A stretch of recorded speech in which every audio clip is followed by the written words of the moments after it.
ओम शांति। साकार मुरली 8 जून 2024। बाबा का मीठा मीठा लेटर हम मीठे मीठे बच्चों के लिए। बाबा कहते कि मीठे बच्चे याद से विकर्म विनाश होते हैं, ट्रांस से नहीं। अर्थात जो ट्रांस में जाते हैं, साक्षात्कार होता है, उसी से नहीं। ट्रांस तो पाई पैसे का खेल है, इसीलिए ट्रांस में जाने की आश नहीं रखो। अर्थात ध्यान में जैसे चले जाते हैं ना, देखते हैं कि सतयुग में ऐसा हो रहा है, ऐसा हो रहा है, तो वो ट्रांस में जाना होता है। ध्यान दीदार की बाबा कहते हैं आश नहीं रखनी।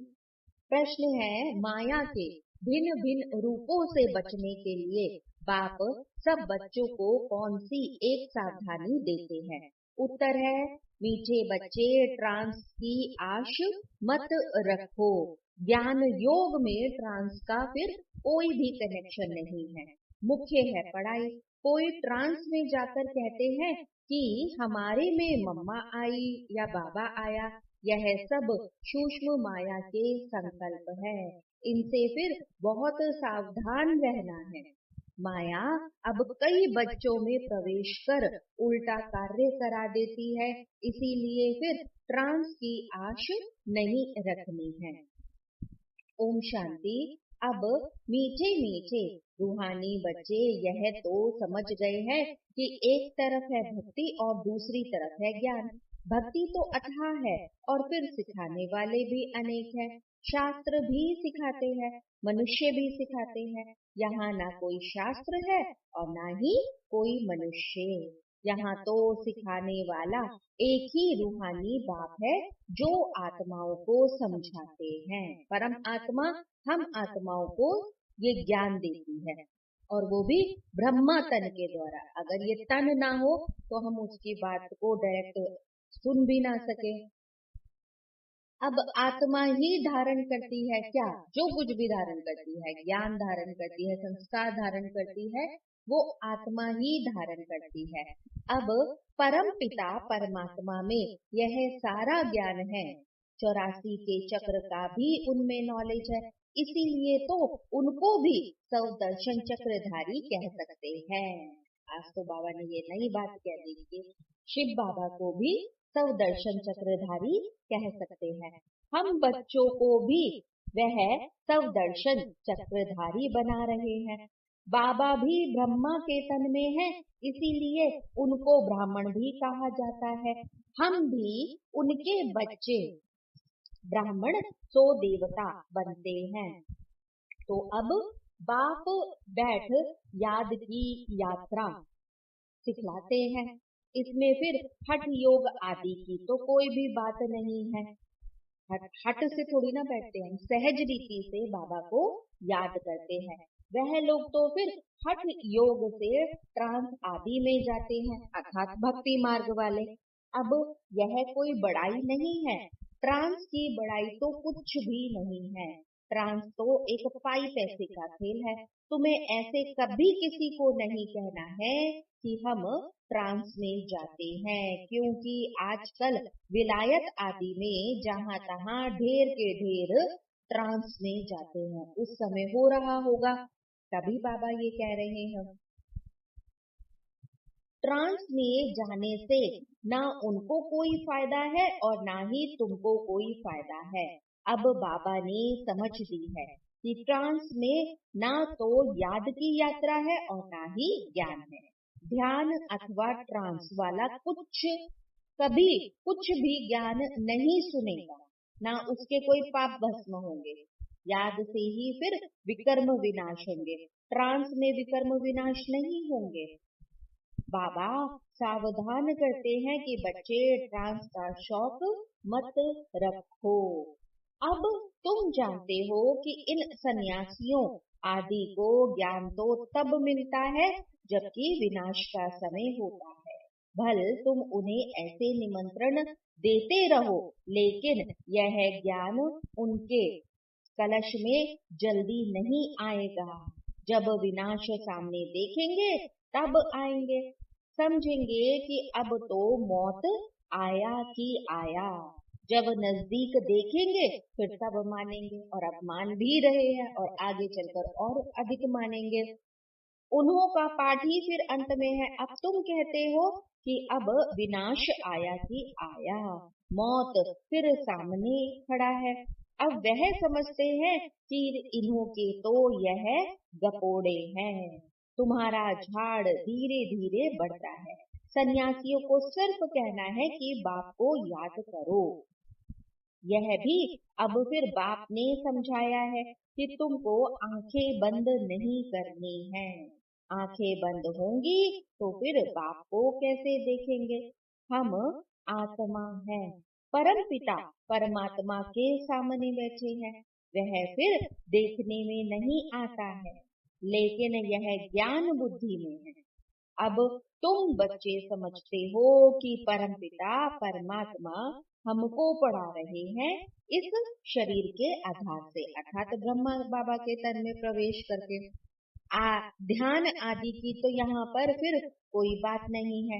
ध्यान में जाना कोई बड़ी बात नहीं है, बाबा कह रहे हैं। यह भोग आदि की ड्रामा में सब नूंद है।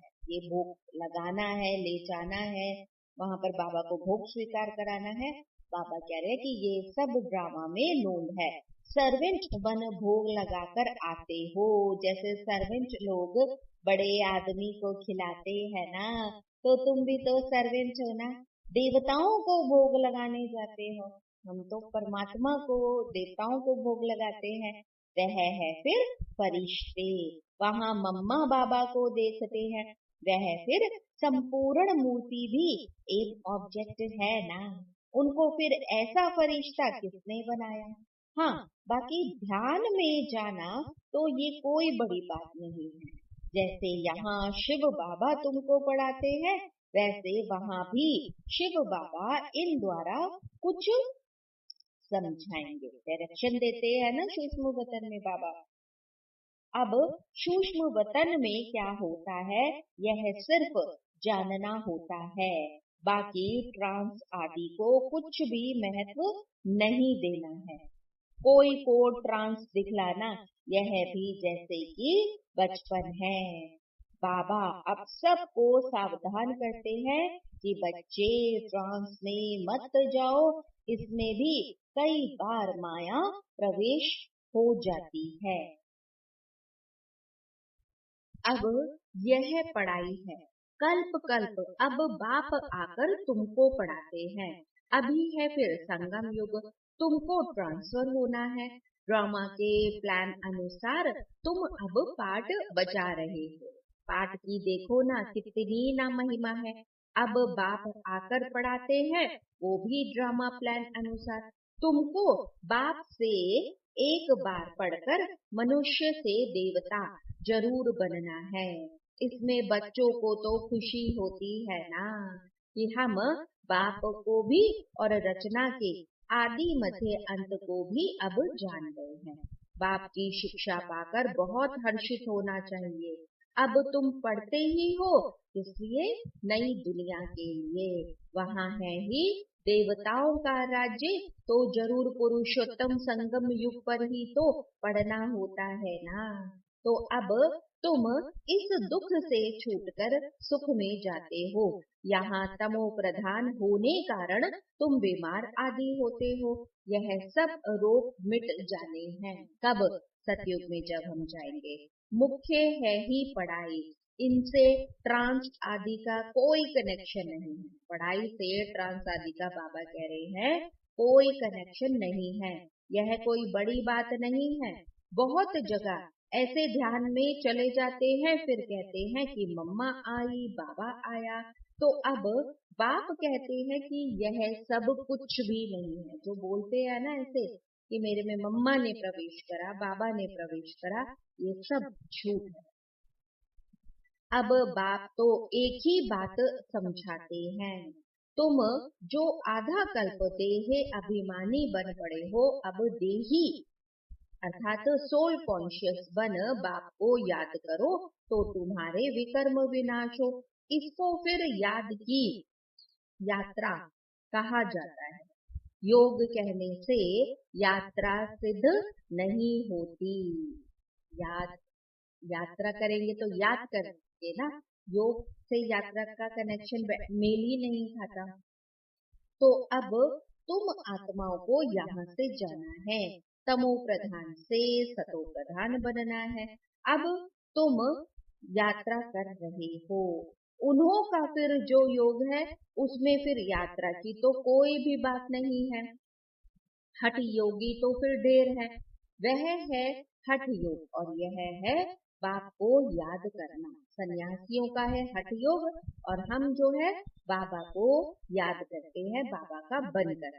तो अब बाप कहते हैं कि मीठे मीठे बच्चों अपने को आत्मा समझो, ऐसे और कोई कभी नहीं समझाएंगे। यह तो पढ़ाई है ना, बाप का बच्चा बना फिर बाप से पढ़ना और पढ़ाना है।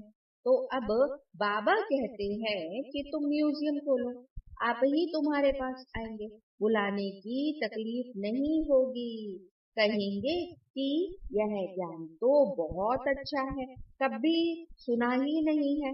इसमें तो फिर करेक्टर सुधरते हैं ना। मुख्य है ही पवित्रता, जिस पर फिर हंगामे आदि होते हैं, फिर इसमें बहुत फेल भी होते हैं। तुम्हारी अवस्था ऐसी हो जाती है जो इस दुनिया में होते हुए उनको देखते ही नहीं, खाते पीते भी फिर तुम्हारी बुद्धि उस तरफ हो, उधर बाबा की तरफ, नई दुनिया की तरफ कि हम ये से ये बनने वाले हैं। अब जैसे बाप नया मकान बनाते हैं तो सबकी बुद्धि फिर नए मकान की तरफ चली जाती है ना। अभी नई दुनिया बन रही है, अब बेहद का बाप बेहद घर में बेहद का बाप बेहद घर बना रहे हैं। तो अब तुम जानते हो कि हम स्वर्गवासी बनने के लिए पुरुषार्थ कर रहे हैं। अब चक्र पूरा हुआ है, अब हमको घर और स्वर्ग में जाना है ना। घर अर्थात परम धाम, स्वर्ग माना सतयुग। तो उसके लिए पावन भी तो जरूर बनना है ना। याद की यात्रा से पावन बनना है। याद में ही फिर विघ्न पड़ते हैं, इसमें ही फिर तुम्हारी लड़ाई है। पढ़ाई में लड़ाई की तो फिर कोई भी बात नहीं है, पढ़ाई तो बिल्कुल सिंपल है। 84 के चक्र की नॉलेज तो फिर देखो ना, बहुत सहज है ना। बाकी अपने को आत्मा समझ बाप को बस याद करो, इसमें है मेहनत, क्योंकि माया जो है वो याद में ही विघ्न डालती है। तो अब बाप कहते हैं कि याद की यात्रा को भूलो मत, कम से कम 8 घंटा तो जरूर याद करो ना। शरीर निर्वाह के लिए कर्म भी करना है, नींद भी करनी है, सहज मार्ग है ना। बाबा बच्चों को कोई भी तकलीफ नहीं देते, कह रहे उठते बैठते बीमार हो तो लेट कर बस एक मुझे याद करने का अभ्यास कर लो, तो जो भी दुख है ना वो सारे दुख दूर हो जाएंगे। अगर कहें कि नींद ना करो तो यह तो फिर हठ योग हो गया। हठ योग तो फिर बाबा कहते कि बहुत है ना। अब बाप कहते हैं कि उस तरफ कुछ भी नहीं देखो, अर्थात पुरानी दुनिया की तरफ कुछ भी नहीं देखो, उससे तो फिर कुछ भी फायदा नहीं है। कितने हठ योग आदि सिखलाते हैं। अब यह सब है फिर मनुष्य मत, तुम आत्माएं हो, आत्मा ही फिर शरीर ले पाठ बजाती है, डॉक्टर आदि बनती है, परंतु मनुष्य देहे अभिमानी बन पड़े हैं कि मैं फलाना हूँ, मैं ये हूँ, मैं वो हूँ। अभी तुम्हारी बुद्धि में है कि हम आत्मा है, बाप भी आत्मा, पर वो परम आत्मा है। इस समय तुम आत्माओं को परम पिता परमात्मा पढ़ाते हैं, इसीलिए तो गायन है कि आत्माएं परमात्मा अलग रहे बहुकाल, सुंदर मेला लग गया जब सतगुरु मिला दला। अब कल्प कल्प फिर मिलते हैं। बाकी जो भी सारी दुनिया है वह सब देह अभिमान में आकर देह समझकर ही पढ़ते और पढ़ाते हैं। तो अब बात कहते हैं कि मैं आत्माओं को पढ़ाता हूँ। जज बैरिस्टर आदि भी फिर आत्मा बनती है। तुम आत्मा सतो प्रधान पवित्र थी, फिर तुम पाठ बजाते बजाते सब पतित बने हो। तब तो पुकारते हो ना कि बाबा आकर हमको पावन आत्मा बनाओ। तो अब बाप तो है ही पावन। यह बात जब सुने तब तो फिर धारण होना। तो अब तुम बच्चों को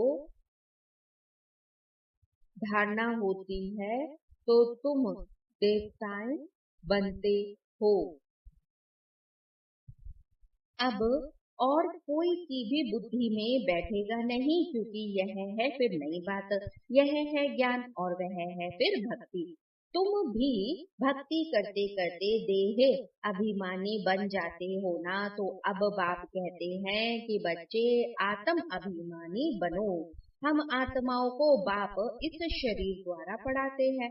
घड़ी घड़ी याद रखो, यह एक ही समय है जब आत्माओं का बाप परमपिता परमात्मा पढ़ाते हैं। बाकी तो सारे ड्रामा में कभी पाठ ही नहीं है सिवाय इस संगम युग के। इसीलिए बाप फिर भी कहते हैं कि मीठे मीठे बच्चों, अपने को आत्मा निश्चय करो, बाप को याद करो। यह बड़ी ऊंची यात्रा है।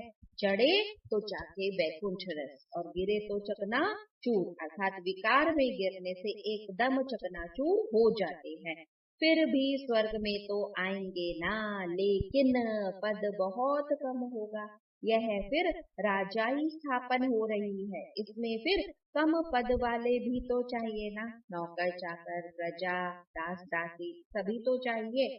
सब थोड़ी ना ज्ञान में चलते हैं। फिर तो बाबा को बहुत बच्चे मिलने चाहिए। अगर मिलते हैं तो भी फिर थोड़े टाइम के लिए। तो तुम माताओं की बहुत महिमा है। वंदे मातरम भी तो गाया जाता है ना। जगत अम्बा का देखो कितना ना बड़ा भारी मेला लगता है, क्योंकि बहुत सर्विस की है ना। अब जो बहुत सर्विस करते हैं वह फिर बड़ा राजा बनते हैं। दिलवाड़ा मंदिर में तुम्हारा ही तो यादगार है। अब तुम बच्चियों को तो बहुत टाइम निकालना चाहिए। तुम भोजन आदि बनाती हो तो फिर बहुत शुद्ध भोजन याद में बैठ बनाना चाहिए। जो किसको खिलाए तो उसका भी हृदय शुद्ध हो जाए। ऐसे फिर बहुत थोड़े हैं जिनको ऐसा भोजन मिलता है।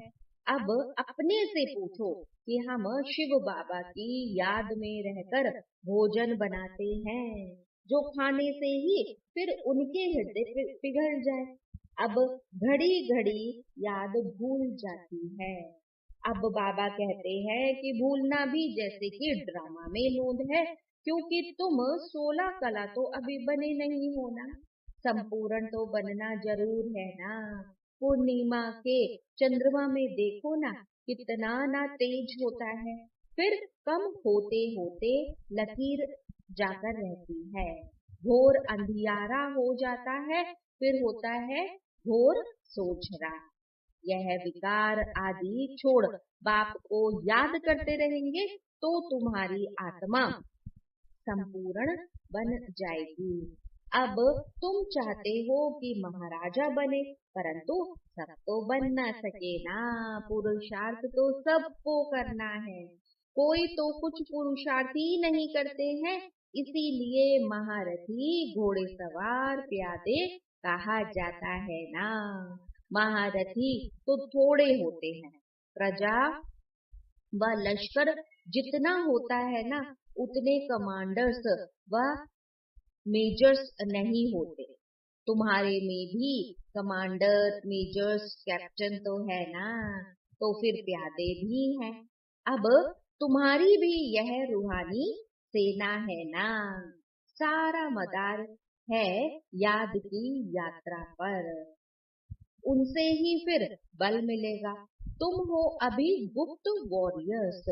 बाप को याद करने से फिर विकर्मों का जो खिचड़ा है वह फिर भस्म हो जाता है। अब बाप कहते हैं कि धंधा दोरी भल करो, पर बाप को याद करो। तुम जन्म जन्मांतर के आशिक हो एक माशूक के। अब वह माशूक मिला है तो उनको फिर कितना ना दिल से याद करना है। आगे भल याद करते थे, परंतु विकर्म विनाश थोड़ी ना होते थे। तो अब बाप ने बताया है तुमको यहाँ तमो प्रधान से सतो प्रधान बनना है। आत्मा को ही फिर बनना है। आत्मा ही फिर मेहनत कर रही है। इसी जन्म में तुम्हें जन्म जन्मांतर की मैल को उतारना है। यह है फिर मृत्यु लोक का अंतिम जन्म। फिर जाना है अमर लोक में, अर्थात अपने घर परम धाम में। आत्मा पावन बनने बिगड़ तो जा ही नहीं सकती, कहाँ? अपने घर। सबको अपना अपना हिसाब किताब चुकतू करके वापस जाना है। अगर सजाएं खाकर जाएंगे तो फिर पद भी तो कम हो जाएगा ना। अब जो सजा नहीं खाते हैं वह सिर्फ माला के 8 दाने कहे जाते हैं, जो पूरे पास विद ऑनर बनते हैं। 9 रत्नों की ही तो अंगूठी बनती है ना। ऐसा बनना है तो फिर बाप को याद करने की बहुत मेहनत करनी है। अच्छा, मीठे मीठे सिकिले दे बच्चों प्रति माता पिता बाप दादा का याद प्यार और गुड मॉर्निंग। रूहानी बाप की रूहानी बच्चों को नमस्ते। हम रूहानी बच्चों की रूहानी माता पिता बाप दादा को याद प्यार गुड मॉर्निंग और नमस्ते। हम सब चलेंगे बाबा के साथ अपने घर हंसते हंसते हंसते। ओम शांति। धारणा के लिए मुख्य सार पहला पॉइंट है, संगम युग पर स्वयं को ट्रांसफर करना है। पढ़ाई और पवित्रता की धारणा से अपने कैरेक्टर सुधारने हैं। ट्रांस आदि का शौक नहीं रखना है। दूसरा पॉइंट है, शरीर निर्वाह अर्थ कर्म भी करना है, नींद भी करनी है, पर हठ योग नहीं। लेकिन याद की यात्रा को कभी भी भूलना नहीं है। योग युक्त होकर ऐसा शुद्ध भोजन बनाओ और खिलाओ जो खाने वाले का हृदय भी शुद्ध हो जाए। आज का वरदान है, बाबा का वरदान ही हाथ अपने सिर के ऊपर अनुभव करेंगे और आज के इस वरदान को स्वयं में समाते चले जाएंगे।